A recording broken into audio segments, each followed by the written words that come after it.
head, Ian, or should we No, we'll follow you. We can go, okay. Well, we'll get started then. Good evening and welcome, everyone. Thanks for coming out on this cold November night. We're glad you're here. I know many of you, but my name is Christel Kesler. I'm the Faculty Associate Director of Colby's Goldfarb Center for Public Affairs and Associate Professor and Chair of the Department of Sociology. And so on behalf of the Goldfarb Center, I'm very pleased to welcome you to tonight's event entitled, Does Free Speech Give Us Better Science? This is the first in what we hope will be a handful of events this year in which Colby faculty discuss various aspects of the Goldfarb Center's annual theme, freedom of speech. And so this is, a complement to the exciting roster of guest speakers the Goldfarb Center will have on campus addressing that theme. I'm delighted tonight to welcome two of my colleagues to help us develop a deeper understanding of this topic. I'm going to keep the introductions relatively short so we have lots of time to talk about the exciting issues. So Aaron Hanlon, here on my left, is Associate Professor of English and Director of Colby's Program in Science, Technology, and Society. He studies literature of the Enlightenment in Britain, and so back several centuries, and his work addresses issues of how writers have framed the difference between truth or fact and fiction. Professor Hanlon is the author of a book, as well as numerous scholarly journal articles, and also writes very widely for public as well as academic audiences. In his public writing, he has been especially engaged around issues of free speech, and pertinent to our discussion tonight, he's currently working on a book about science denial. Thamattoor is the J. Warren Merrill Professor of Chemistry and Natural History. He has published dozens of articles on cutting-edge issues in organic chemistry, many of these co-authored with some of the many, many Colby students he has mentored over his years here.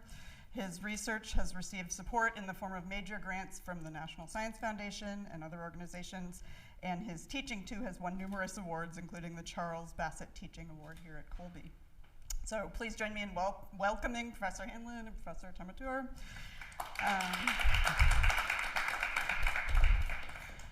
We're going to start off with a seemingly pretty straightforward idea, and that's the idea that we put in the title of this event, that free speech, the question about whether free speech gives us better science.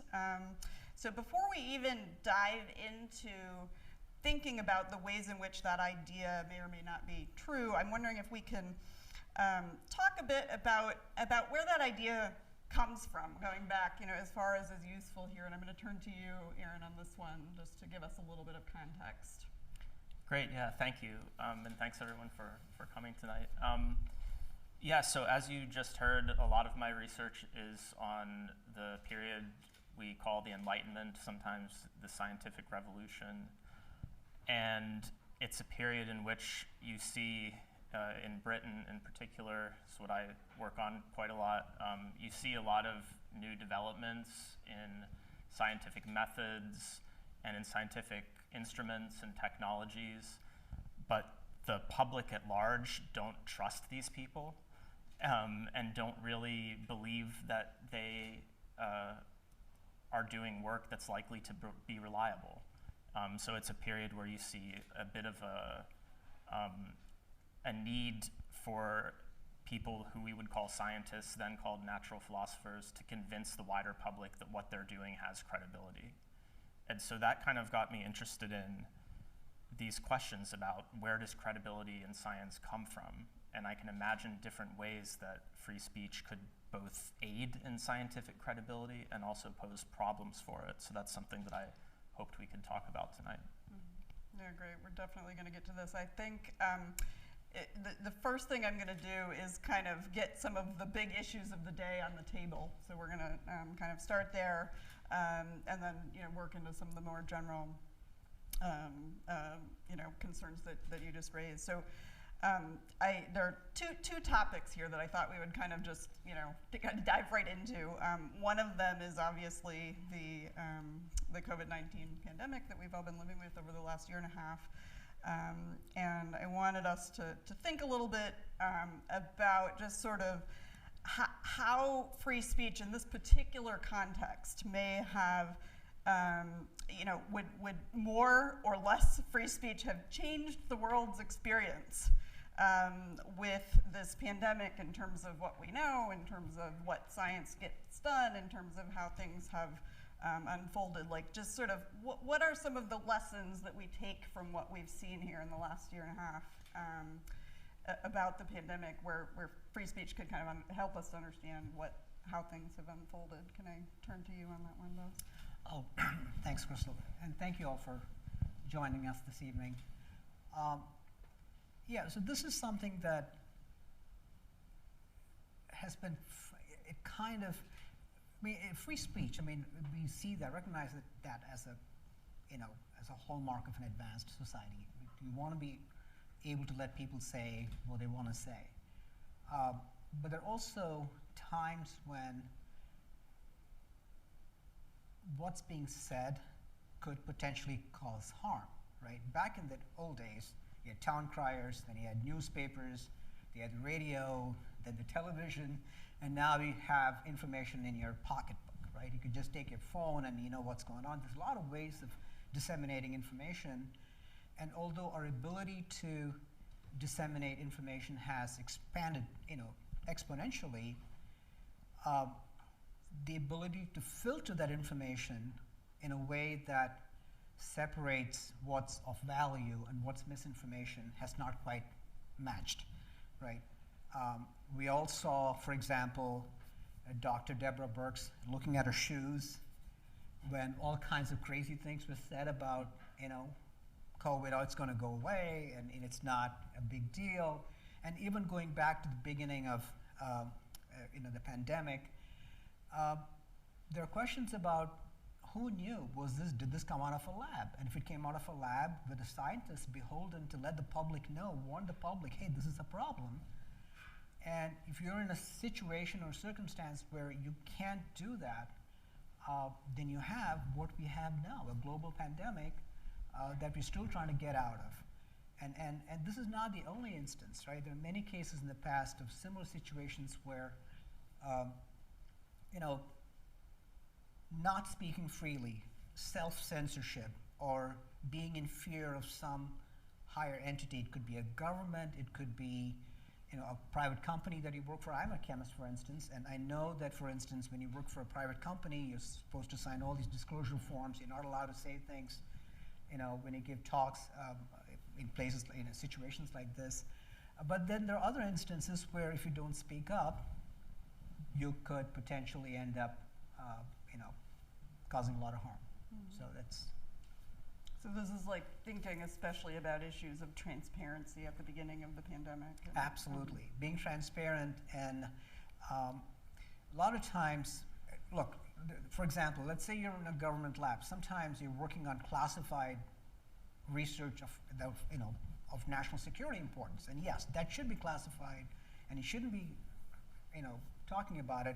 But then there are other instances where, speaking out can cause enormous personal grief for the person. We all heard about death threats that were directed at folks like, for example, Fauci, for instance, for saying some of the things he did. And so that can put you in a very uncomfortable position when you're vulnerable, your family, your kids, they all get brought in as as targets. It suppresses. Why would you want to go out there and say things, right? So that's, it's hard to be transparent in those situations. So. Do you want to weigh in on this question, Aaron, of just sort of like, what are some of the lessons that we've learned about free speech and science over the last year and a half? Yeah, I mean, I just want to pick up on what Das said about transparency, because I think it's absolutely the case that when you have a lack of transparency, not only do you have a barrier to certain types of communication that might aid or facilitate better science or better collaboration, but you also have, when you have a lack of transparency, you also have a situation where people can then wonder what's behind the veil and start using their imagination or doing their own research, as people sometimes will say. So there you have a problem. On the other hand, when you have a kind of no threshold for vetting information in this type of scenario, in which I think it's also correct to say perhaps we haven't kept up with the proliferation of media and information in terms of our ability to vet it. collectively. When you don't have any kind of way of vetting information, then you also get stuff that causes harm, that endangers people. I'm thinking specifically of the previous administration during different periods kind of flirting with untested and unproven COVID relief or COVID cures and so on, ostensibly for political gain, but in any case, whatever the motivations, kind of putting stuff out there that could potentially harm people or deprive people of better care. So this is exactly the kind of question that has me stumped, to be quite honest. How do we create a balance between these two things? Let's kind of pick up on that point and think a little bit more generally here now about some of the ways that science research gets vetted, or the kind of funnels through which that information gets to the public. So I mean, there are a number of different stages of the process that we could think about here. One of them is simply this question about the kind of traditional formats in which science gets published, namely scientific journals and with a certain kind of peer review process. And I think for the average reader, these are fairly inaccessible types of publications, and so this is something that may hinder the public's ability to meaningfully engage with the research if they don't have training in said fields. So I don't think that general model of sort of vetting science is really in question, but maybe it is. But I wonder if we could just think a little bit about what happens from that stage onward and how that research gets to the public, and if there are some other ways that we could envision that would lead to a more meaningful public engagement with that research to kind of avoid some of these pitfalls of people misunderstanding what's actually being studied and how. I'll turn to you on that one. Yeah, so I mean, scientists argue about stuff all the time, right? And that's actually a good thing. For instance, when I teach my advanced organic chemistry class, we actually have original papers written by scientists, and clearly this one person publishes something, another person says, no, I don't think that's right, and they publish counter evidence, and they go back and forth. At the end of the day, maybe neither party changes, no minds to change, but at least you have the debate and you have, that dialogue, even if they go their separate ways. In a public setting, though, now it becomes different because you're not talking about experts, arguing or discussing or debating. You're now trying to convey, oftentimes, information that's not very easy to digest to folks who are not necessarily scientists, right? And you can think of any number of cases. You can think about climate change. You can think about cloning. You can think about stem cell research. You can think about genetically modified foods. These are things that impact us regardless of whether we are scientists or not, right? And yet we have to be able to break through in a way that lays out both sides, as objectively as we can. And sometimes this can be a lot harder than you might think it is, right? Because you also have a significant group of people who are already suspicious about scientists and what they do. A case in point, of course, not too long ago, and I think even to this day, there are lots of folks who don't want to immunize their kids because they're convinced that that'll cause autism, right?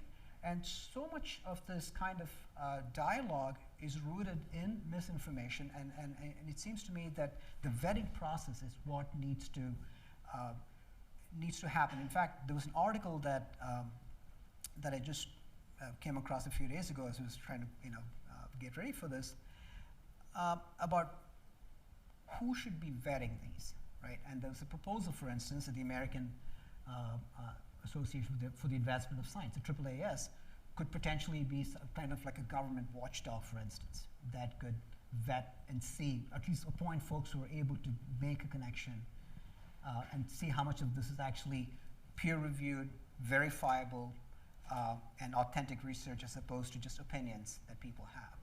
And this is, just to clarify, this is in what kind of media sources? So within the scientific, realm, it's often in journals that most folks don't necessarily read unless you happen to be in the field and making a living out of this. But then when you're talking about public policy, something that impacts the folks at large, then those would be in the forms of, whatever disseminated mechanism the government has. Yeah. Policy briefs, yeah, something like that. Yeah, no, so this is interesting. And then I guess the question is then at that point, do you think that having more control, having some kind of government agency that vets policy briefs that come out of scientific journals, that doesn't guarantee that you're not going to have some of the same suspicions that you. So, what's your take on how something like that might change the situation? Yeah, that's a really good question. I think, first of all, I think peer review is pretty good. I teach that in my W1 class. If you're interested in that question, there's a really, really good paper in Philosophy of Science by Liam Kofi-Bright and Remco Heesen, Heesen, and Bright, Bright, like the lights here. That's scrutinizing whether peer review actually produces better knowledge or more reliable knowledge. It's a really interesting paper, but I generally think that it's like the saying about democracy, that it's the worst system except for all the others. I think peer review kind of fits into that category.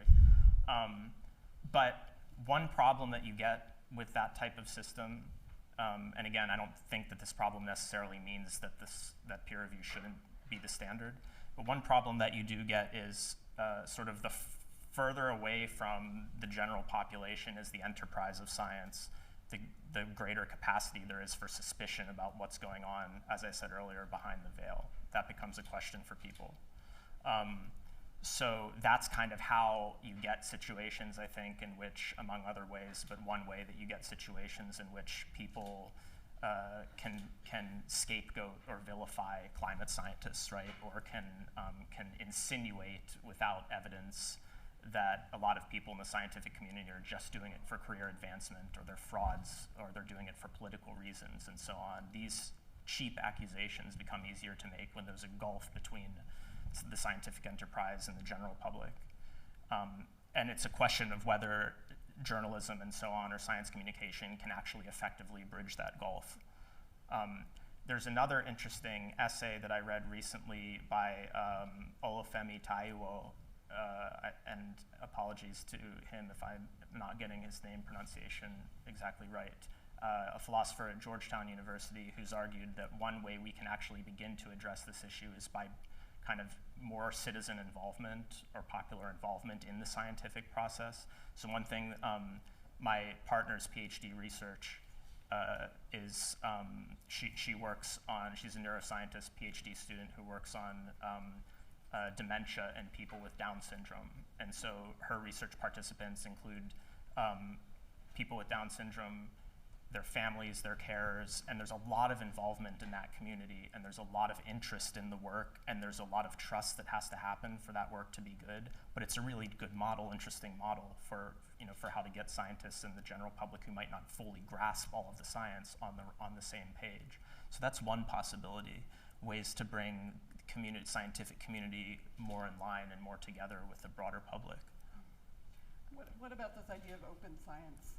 Like what are some of the takes on that from the perspective of working scientists?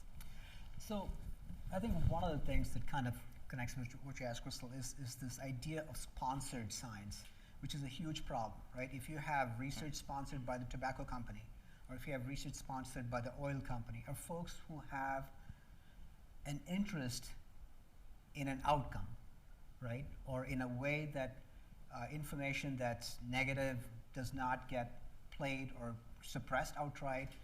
And this has happened, it's not a surprise to you. This has happened quite often in many instances, right? But this open science, I think it's when it comes to free speech, it's not just about what's being said, as you know, it's also who is saying it, right? If someone makes a scientific claim, is this person actually qualified to make the claim? Does this person know something about the topic to actually say something meaningful about it? Or is it just person voicing an opinion, right? And science that's not vetted, not peer reviewed, there are other complications too. For instance, when you're working for an institution and you publish something, the institution's name, whether it's a place like Colby or a university, an urban university, or even a government lab, they're also in that publication. So oftentimes, their worry, and which I think is legitimate in many cases, is to separate what's being said from their position as an institution, right?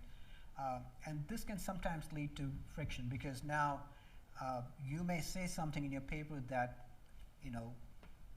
that based on the evidence that you have, but it may not necessarily be aligned with whatever lab you're working with, and there's a lot of internal review that happens sometimes in many of these places before it actually gets to see the light of day. And it's not intended to be, or it shouldn't be, although in some cases it is, a way to censor what's being said.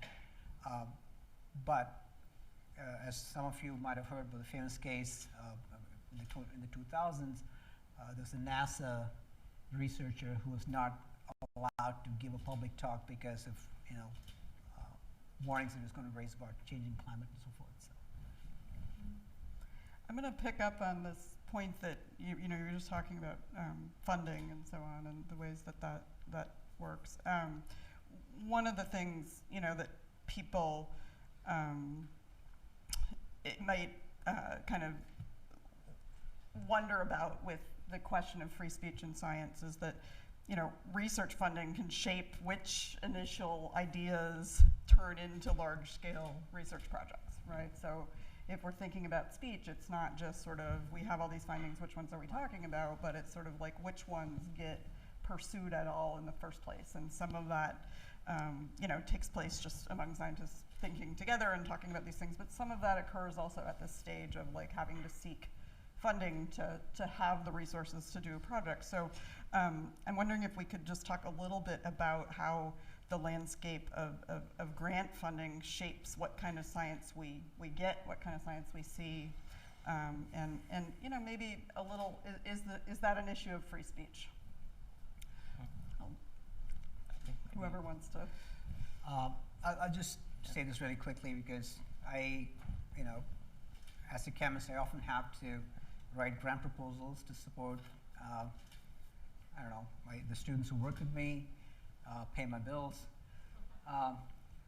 And it's tricky because, of course, you have the usual controls, right? Are you working with live animals? Are you working with human subjects? And those are all appropriate questions. But then there's also this issue of, how much controversial research, can you really do? And how will that, will it get funded? Now, there's a really famous example. Back in the 70s, there was this notion that ulcers were caused by stress. People believe this, that stress and your environment caused ulcers. And a couple of Australian doctors said, no, it's caused by this bacteria called pylori. And they had trouble getting their work published, they had trouble getting their work funded, until one of them, Barry Marshall, appointed himself as a subject. And he drank a bunch of pylori, developed ulcers, then took some antibiotics and fixed himself, right? And still, he had trouble convincing. He and his colleague, Robin Warren, they had trouble convincing fellow scientists, forget lay people, fellow scientists that this is what it was. And they had the hardest time, getting the work out. And what do you know? 2005, they get the Nobel Prize for Physiology and Medicine. And there are many stories like this, right? This is where there's safe science that you can get money for, but that you're also leaving a part of your soul on the table. Aaron, do you want to weigh in a little on historical perspective here in terms of like how science has gotten done over the eons, and what's sort of unique about the way that it's funded now and how that affects what kind of science gets done? Yeah, I mean it's a really interesting comparison to me because a lot of the people working in the time and place that I study in Enlightenment Britain who were doing this kind of work would have been either under the auspices of a patron for reasons probably far less, a vetting process probably far less rigorous than an NSF grant, or themselves wealthy gentlemen, and I use the gendered term deliberately because that's mostly who we're talking about. And so that presents, I mean, that gets into, for me, a really interesting issue of, one, do you get better science out of a more diverse group of people? And I think this is particularly philosopher Helen Longino would say yes, and I would agree with that. So in the period that I study, you have a situation where you're probably losing out on a lot of insight and experiences by virtue of the fact that most people aren't in the room to give you theirs. And that, to me, is, I think, that is a free speech issue. That's a systematic way of excluding the thoughts, ideas, expression of a vast majority of the people in the scientific process, or from the scientific process. So that's on the one hand. On the other hand, if you do have a kind of, a comfortable financial situation and you're not in the thrall of different types of competing interests, then maybe you can do that kind of ideal thing of pursuing truth for its own sake and so on. I don't know how many people actually thought that way. I think Isaac Newton even was quite motivated by reputation, among other things. And he was one of these wealthy gentlemen, and he, right? So people are saying, at the beginning of the pandemic, people were saying, remember, Newton wrote the Principia during the plague. What are you doing? And it's like, well, all the work that Newton didn't have to do. Anyway, but yeah, that's that's a bit of background on it. We're gonna get to, I'm just trying to we're gonna turn it to audience questions at about probably 20 to 8. So we'll have a couple more things here that I'll bring up, and then we'll turn it over to audience questions. So just keep thinking of your questions now. One of the things I wanted to, we've touched on this a little bit already, but I wanted to return to this idea of sort of how we disseminate science back to, I just think there's so much to be said about that. And Das, you walked us through at the very beginning of one of your answers, like there's been these changes in technologies from the town criers on up through modern social media. And so I want us to think a little bit more about that, like the issue of are we hearing more from like, is out of all of the information that we get about science, less of it now being probably from experts, is that a good or a bad thing? And just what other kinds of changes do you think this proliferation of kind of engagement with scientific findings what has that led to? Right, I think it's probably best to answer a question like that with some specific examples. I'm actually quite optimistic, really, in the power to change with public discourse. I still remember when I first came to this country, you could smoke on a plane. The flight attendant would come with a cart selling you cigarettes and matches on an airplane, right? But look around you. How many people do you see smoking on Colby campus? In the 1960s, there was a huge push to market the drug thalidomide in the US. It's a drug that caused enormous fetal damage. It was sold as a wonder drug. It stopped morning sickness. And Frances Kelsey, bless her heart, she was the head of the FDA, and she put her foot down despite enormous public pressure. And again, just remind you what sponsored research can do. And she said no. And that drug was never sold in the US legally, right? Think about the ozone layer. 1970s, Sherry Rowland, Molina, and Crutzen, they risked their life, literally, right, to go up against this refrigerant industry, the fluorocarbons and the halocarbons that we use to keep your fridges cold, but they're just killing the ozone, in Antarctica. And they had all kinds of, these were experts telling the public, please don't do this, you're killing the planet. And, the folks who made a living selling these refrigerants didn't like it, and so there was this tension there. What do you know? Those are now banned. They're not, you can't sell them anymore. Even I, as a chemist, if I want to buy one of those chemicals, I actually have to sign a bunch of forms explaining, why I need it and how much I would need it and what I'm going to do to control how it's being used. So I'm actually quite optimistic that change can happen. Sometimes it may not happen as fast as it should, but over time, even yes, I mean there are lots of resistance right now to the way we manage the a pandemic, but I would say, all things considered, we are still, as bad as the situation is now, probably better off than we were maybe a year and a half ago when we didn't know anything about this virus and how to deal with it. So there are all kinds of examples of where public opinion has been shaped by experts who have really risked, and these are true heroes, right? They were not folks who, they didn't have to do this. They didn't have to put themselves in their risk and their families at risk, but they did it anyway, so. I guess one follow-up question on this would be whether the increasingly diffuse source of kind of interpretation of scientific findings, if that changes kind of how things end at the end of the day, right? Like, and so this is again this question of like, do new media change the way that this is going to turn out in more recent examples? Anybody thoughts on that one?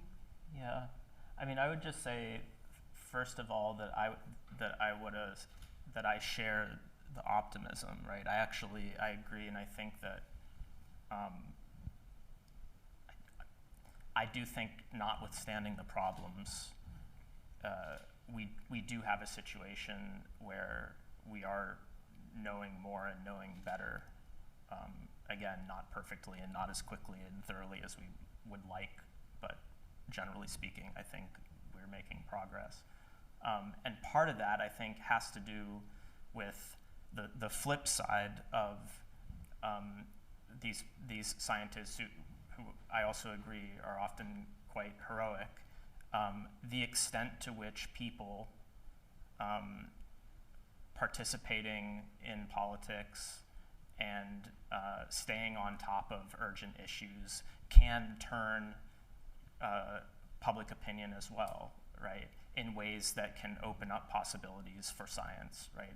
What is the source of a lot of that, those big government grants? How do we decide how to allocate those funds? Where does that come from? It's not easy for people to change that, but I do think to some extent, right, smoking is a really good example because to some extent there is, I think, I don't want to say a full-on triumph, but a lot of progress there in terms of funding research that could sort of bring to light some of these issues and also come up with ways to, mechanisms for addressing them through scientific inquiry.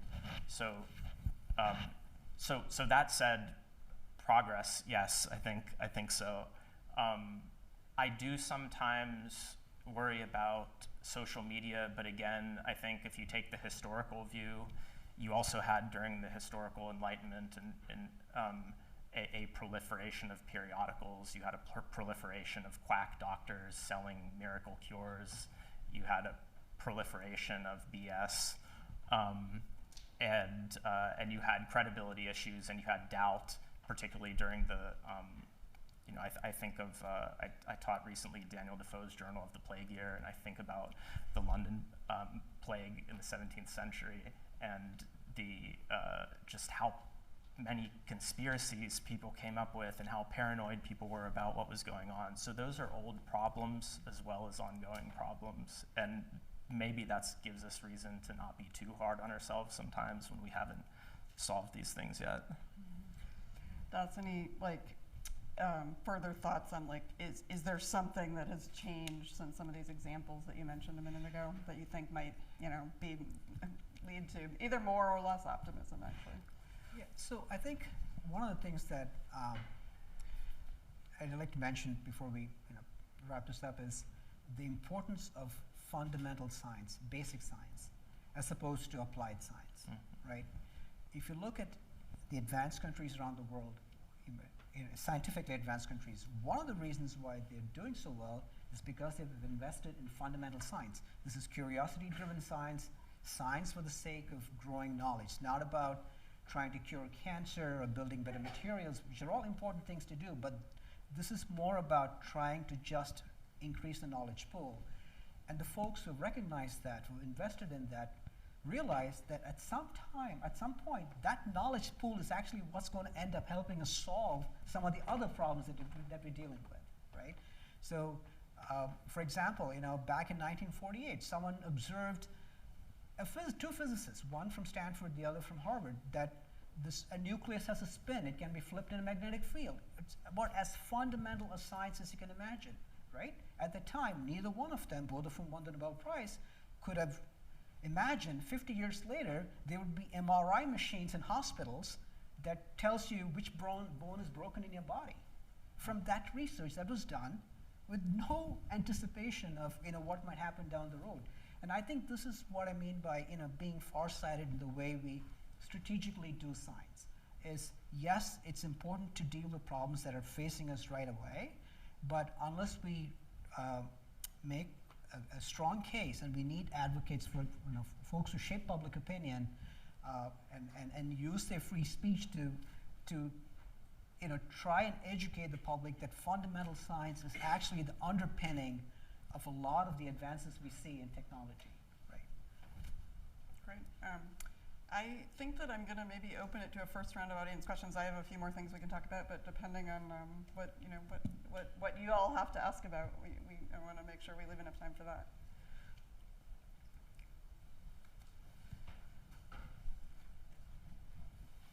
A couple of hands there, I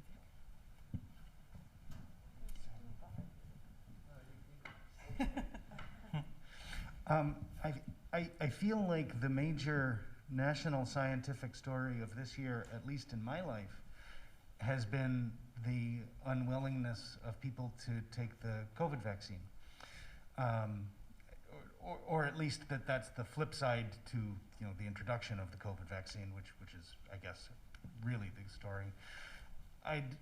It doesn't make me feel optimistic in the way that you guys are describing about specifically the ability of ideas to leach from authority down to sort of the demos. But I guess I'd also like to, I'd like to hear you guys kick around whether it's in and of itself a problem of free speech, whether we necessarily have a situation where there's enough sources that they're in and of itself part of the problem.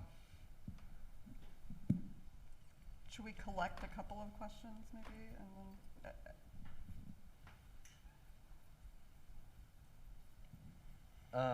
Do you think it would be beneficial to have like a public submit pool for scientists so that instead of like their reputation being at stake, they're submitting something anonymously? So if that thing then becomes like publicly accepted, then the credit would go to them? Or do you think that would be pretty much useless? Is there maybe a third? I can't see. Okay, well that's certainly enough to talk about for a while, so we can take those couple of questions. Yeah. Yeah. Do you want to go? Just to Ian's question there, unfortunately the vaccine has become something beyond science, right? It's not taking a vaccine dose. Now it depends on the person's, beliefs that may go outside the actual mechanism by which the vaccine acts. It could be political, it could be socioeconomic, it could be any number of factors, which of course you're right. I mean, it is ultimately the folks, for the society at large, for us to be able to lay out the case without demonizing the folks who refuse to take it, right? I mean, this is, it's always going to be a challenge, but then, I spent, you talk about free speech, I spent a couple of semesters in Singapore, and there it was like, okay, this is, a lot of these things are laid out by the government. They do it in a very specific way. Other places don't do it, in quite the same way. So I think right now we're at like 57%, 58%. It's not ideal, but that number is creeping up, and I'm optimistic at some point before too long we'll get to at least the herd immunity stage of the percentage that we need. But then if you, like a place like Colby, for instance, you have these bubbles that are isolated, right? For the public at large that are living outside the bubble, there is no mechanism, I don't think, that lays out what it means to take or not take the vaccine. Let me supply the pessimistic take on vaccine. Drawing on some of the work of Stephen Shapin, the historian and philosopher of science. I'm not sure what he identifies as, but I think he does kind of both things. To paraphrase for Shapin, basically, without knowledge or without credibility, you have no knowledge. So you can think of knowledge as something that is pretty well seated. It's hard to unseat. Maybe information is something that could eventually become that, but knowledge, hard to unseat. Doesn't mean it's unrevisable forever, but hard to unseat. And for Shapin, you don't get that without credibility. And for Shapin, science, the problem of credibility in science is the problem of science being institutionally caught up in government and politics and business, because those automatically supply other objectives for scientists, at least notionally. Whether they're actually doing that or not, we don't know. But that's the problem, and I think that's the problem with the vaccine, that it's just a little bit of difficulty in the credibility sphere gives people just enough to come up with excuses and reasons, and that's an extremely difficult problem to solve. And the trade-off is kind of back to, okay, if you open up and you sort of make science more democratic and you bring in kind of a broader sphere of speakers in the scientific community, then maybe you can improve the credibility, but you might also dilute, to some extent, expertise, which could be its own problem. On the other hand, if you just have expertise, then you have these conspiracy theories about experts. So that's one, and I don't know what the answer to that is. I could be a little bit pessimistic on that one. If I may just quickly follow up on Aaron's point, I think part of this, it's unfortunate that, initially when the vaccine was developed, there was an outcry about it was developed way too soon. It's a new technology, and people didn't want to risk, understandably, be the first in line to take something that is unknown. But the truth is, the technology has been there for a long time. This was done back before, at least 2003 or even earlier during the SARS event. So it's just that it wasn't presented, it wasn't really known to the public, and so now in the midst of this incredibly difficult pandemic, and then all of a sudden you have the vaccine developed in less than a year, no one wanted to be the first in line to take it. But then now I think I would stay in my optimistic corner here, because now you have folks who might say, wait, 150 million people have taken it and they're doing fine, so maybe, so I'm hoping that those numbers will begin to pick up, rather than stagnate going forward. I hope so, yeah. Then we had Eddie's question about. Yeah, I don't know about that. I think, let me just make sure I understood the question correctly. I think you said, why don't scientists submit their ideas anonymously, and then if something gets picked up, they can get credit for, did I understand it correctly? Yeah, pretty much.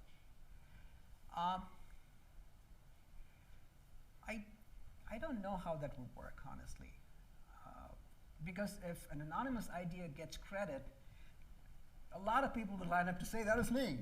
You know? No, but it's like you submit it to like say like an organization, and they know who submitted it, and then once like Right. that went into public opinion, then they submit saying, oh, it was Mark. So the way science, again, I don't want to generalize too much, but often works is that you never really know what the next idea is going to be, right? So, I mean, this is what I tell my students all the time. Every experiment we do, every idea that we have, every theory that we espouse lives at the mercy of the next experiment, right? Because this is what we know now. Someone tomorrow is going to do some other experiment that's going to bring the whole house of cards down, right? And so when you're actually in the front lines doing research, the idea comes right about, in real time, in real space, so it may not necessarily be conducive to sending it off to someplace else. Because things are evolving, it may not even be a good idea to begin with, but it might lead to something else. A lot of iterations that happen. So that might potentially be an impediment, I think, to have a system like that. I like your general idea of how you phrased it. I just, in terms of executing it, I suspect it may be a little harder, unless I don't know if I'm not. It sounds like there's some overlap with a lot of how peer review and grant submission currently work. That you have some sort of editorial function for an institution where they know who's submitting and they track that submission, but then the reviewers don't know. This isn't always the case, right? But then the reviewers don't necessarily know who it is, or the grant committee might not know who submitted it. But I generally speaking, I think the principle of anonymity for those types of evaluative situations is a good one, I would say. And just to quickly add to Aaron's point, that is, the way it's done varies by discipline as well. So for example, in chemistry, you actually do know who submitted it. And they also want to try and cut down on self-citation, where you don't cite all 1,000 papers that you wrote, so you kind of build up your score and so forth. But that is a problem though, right? Because, you have folks, well-known folks from well-known schools, and sometimes people get burnt because they assume that the work is done well and find out later that for whatever reason it wasn't vetted as it should have been. And this is another thing, and this is, if you're taking an organic chemistry class, the first class, advanced organic, they get a paper on something that is just super exciting, and they get to read it, and then they come back the next week and talk about it, and it's about how great this work is, and they spend an hour telling everybody how great it is, and then I give them the retraction. Right? So they go, oh, and what it does is for the rest of the semester, they don't know if the paper that I'm giving them is legit or not. So it sets the tone for the whole semester, so they actually try to read it because you never know. It may be a retraction. Great. Other questions from the audience?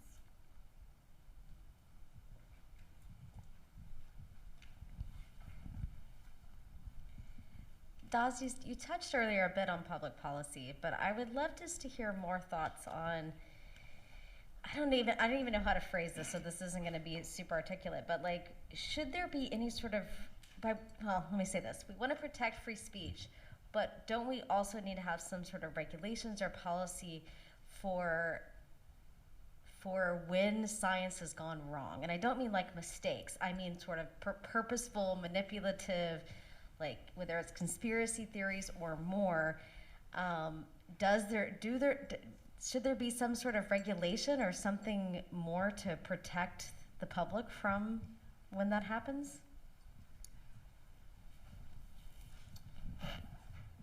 I'm going to be, that was actually a very nicely articulated question, by the way, Kim, and I'm not going to be as articulate in answering that.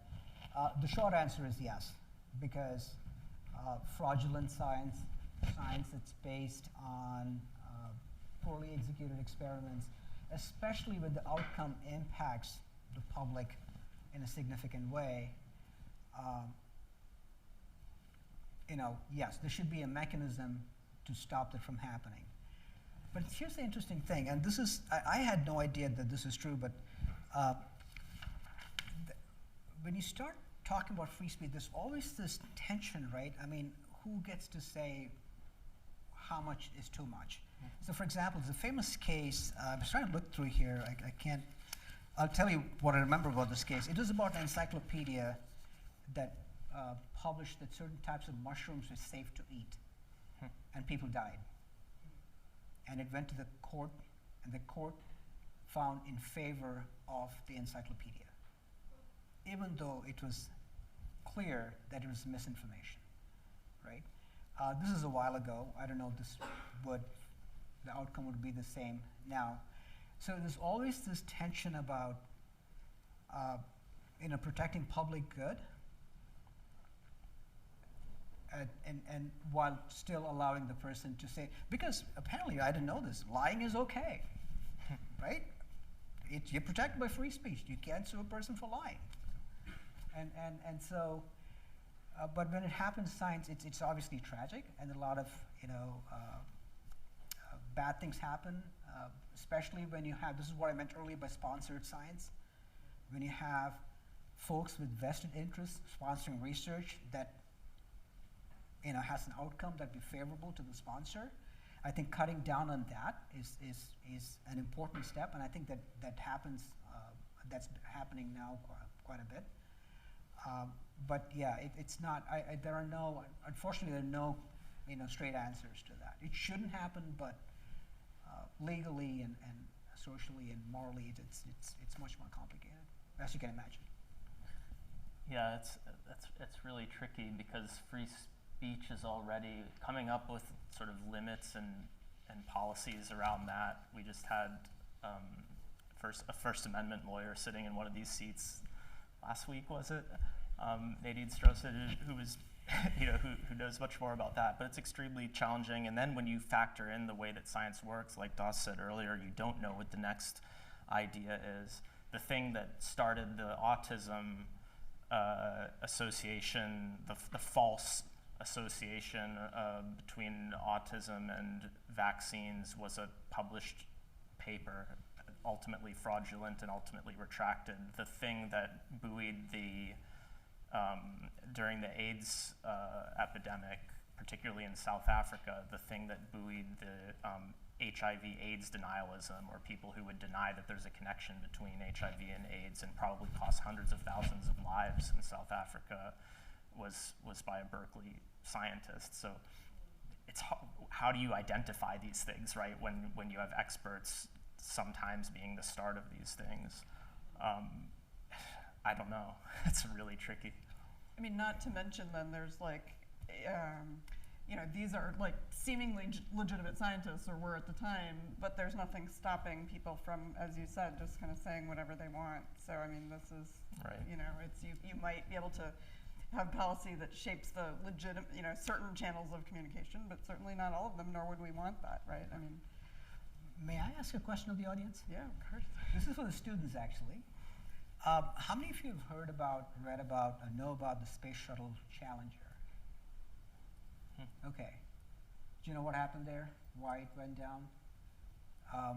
They had an O-ring that would freeze at low temperatures, would become rigid, and the engineers knew that. They said, no, let's postpone this. But it would have been a public relations fiasco if they didn't do it then. They decided to go ahead with it anyway. Just took hold, just -2 degrees, and the rest is infamous history. And Richard Feynman, who's a very famous physicist, testified about this, and he actually took the O-ring, put it in a glass of ice water to show exactly what happened to those O-rings and how brittle they become. Right? So there's a classic example of scientists, engineers being overruled for what? Just so we can brag about how this happened on time, even though it cost 7 lives. So yes, unfortunately, these are some of the terrible things that happen when people don't get called.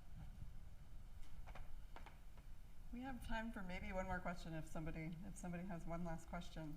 We have great now. All of a sudden we have lots. Wonderful. Yeah, we can take a couple extra minutes. Go ahead. I see 3 hands here. Similar to the previous question, You were mentioning earlier processes in which these papers can get vetted and sort of understood whether or not they're legitimate or not. How would you, these claims, if a paper was submitted and then it was reviewed and said this is a legitimate thing, the people who are probably already ready to accept it as a legitimate claim might not really benefit from having these vetting processes, but the people who are very skeptical of science, if they're already dubious of science in the first place, and then you have this scientific organization saying, yes, this paper is legitimate, I worry that they would be unlikely to accept it, even after that process. How would you try to help mitigate those skeptics who are very, very, critical of the scientific field as a whole? Let's hear the other two questions and then we'll wrap up. So politics has been intervening in the scientific world for a long time, but lately it's been a little bit more. Do you think in the future the transparency of scientific research will increase or decrease because of it? You had a question? I think there's one more here. Yeah, right in the front. The photographer has a question. Knowing Wikipedia is one of the main resources for many people and how everyone has access to change this information, do you think the system they have where they limit what people can edit and what stays on the webpage has worked? And if so, could science implement something similar? I am so sorry. I couldn't hear the question properly. Would you mind saying that? So you said with Wikipedia? Is that yeah. Wikipedia? Okay. So Wikipedia, everyone can edit it, but not everything stays. So there's some intermediate that decides what stays and what doesn't. Yeah.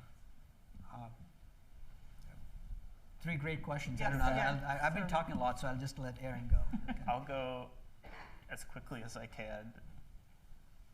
One of the reasons why this is also slightly self-indulgent, but I'm writing this book on science denial, and one of the reasons I'm doing it is to the first question, because I think one thing that doesn't help is the way that by the way, I'm not going to say that science denial is good or okay. Don't worry about that.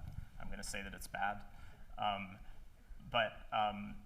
But one of the problems, I think, is that it's very easy to create this kind of rhetoric of there's those people who they don't get it, they're not very smart, or they're hopelessly ideological, they're totally lost, and we just need to let them do what they do. What they do is they then proliferate at flat earth conferences and the concept spreads and grows, right? So this is not clearly working. So I think kind of toning down some of that might help get people closer together on some of these things. Again, that's very optimistic. Okay, so I have thoughts on the other questions too, but I'm going to stop there and see how we go. Yeah, all three questions are terrific questions and difficult questions, right? It's not, and it may be the case that you're not going to be able to convince everyone. I think, like most things, you do the best you can. You lay it out as best as you can, and you hope that, as Aaron said, without belittling anyone, without making judgments about people. And I suspect that you would still get a few I don't want to say our side, because it's not about sides really, to kind of at least think about the work critically. And by the way, even scientists, they don't have all the answers, right? It's not like you have a theory, you know something at this point in time, and as I said earlier, someone else comes along. This is how science gets refined over time. We know, the structure of the atom has gone through so many iterations, and we still can't say we know everything about it, right? And so I think a little bit of humility and acknowledgement that we don't have all the answers, but this is the best we have at this point in time, I think goes a long way. Transparency of science and Wikipedia, we had those other two. Right, but there's one in between though. Transparency of science, the question for the yeah, oh yeah, right, I remember it now. So about governments and politics, I think that was your question. Okay. I think that's a threat, because with the rise of nationalism, populism, autocratic leadership, those are fatal threats to science, right? And if you're not able to warn people, for example, about an impending problem, and if what you have to say, true as it might be, runs counter to what the position is of the political establishment, that could be terrible, right? And we've seen that play out in this country, unfortunately, right? We've had folks hold up vials at the UN and say, look at the weapons of mass destruction, okay? And all kinds of crazy stuff that was, I don't know, someone said, Clorox chewables or something like that. So those are real threats. I mean, unfortunately, that's, and also at least in this country, you have a chance of fixing it every 4 years. That may not be the case everywhere. So, Aaron, I'll let you fill in if you're. Yeah, I love that question. I would dispute the first part, the premise of the first part. I wouldn't say that we have more politics in science now or increasing. The charter that founded the Royal Society of London, the kind of to this day premier scientific organization in Britain in 1662, had explicitly on there, I'm paraphrasing, a lot of this has to do with the fact that we want to build empire and come up with cool new ways to do that more effectively than we have before, right? So there's a lot of examples like that, but the transparency question is so interesting. And I'm inclined to say, so goes the transparency of our institutions and our government, so goes the transparency of science. It's a bit of a cop-out, I understand, for a really sharp and difficult question, but I think just a lot of this has to do with the extent to which we're transparent about these other things. In other words, I don't think science is sort of isolated or unique in this, in this issue. And right now, one of the reasons why I think it feels like we have more politics in science is because I feel like right now, just my opinion, we have some transparency issues going on in a lot of institutions that are impacting science like everything else. If I could just say something really quick to what Aaron just said and to your question specifically. I don't know, have you heard of Fritz Haber? Do you know who that is? Okay, Fritz Haber is a person who was able to fix nitrogen in the atmosphere and turn it into ammonia, which was a huge deal because it actually led to fertilizers, it led to more mouths being fed, agricultural products being, being produced in more abundance. And he was in Germany 1918, he got the Nobel Prize. But then after the Nazis came to power, he was now trying to help them in the war effort. Now, this is a person who is intellectually a giant, right? He's done all this. I mean, no one can fault someone for coming up with better ways to feed people. But this is also the same person who was instrumental in developing chemical weapons, who was instrumental in atrocities. And, this is an example of a scientist now directing his work towards pleasing a political power for whatever reason. And then later on, all kinds of crazy things happened. He was trying to get gold from seawater, for instance, a project that went nowhere, right? But these things happen. You have scientists who talk about self-censorship. Self-promotion happens a lot as well. So, so the politics does play a role in driving people in certain directions, I think. I think we're going to wrap up here. We're out of time. I hope that you all enjoyed this conversation as much as I did. Thank you so much to both of you again for doing this. Really great conversation. Thank you. Thanks a lot.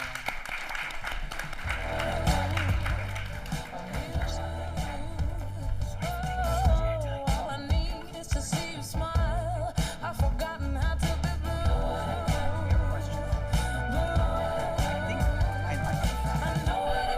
Wikipedia, at least now, in some places says citation needed, or source not known. But I also think that the internet Before I put more screens on myself. is better now than it was 20 years ago. We've got not everything is but it's not quite there. I still have students in the lab who get stuff there. It's there. It's easy to find, but it may not necessarily be the right thing. Sorry we didn't get you question. Sorry about that. Oh, I need to give you the hardware back. Yeah. The less we need to show.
toss them around.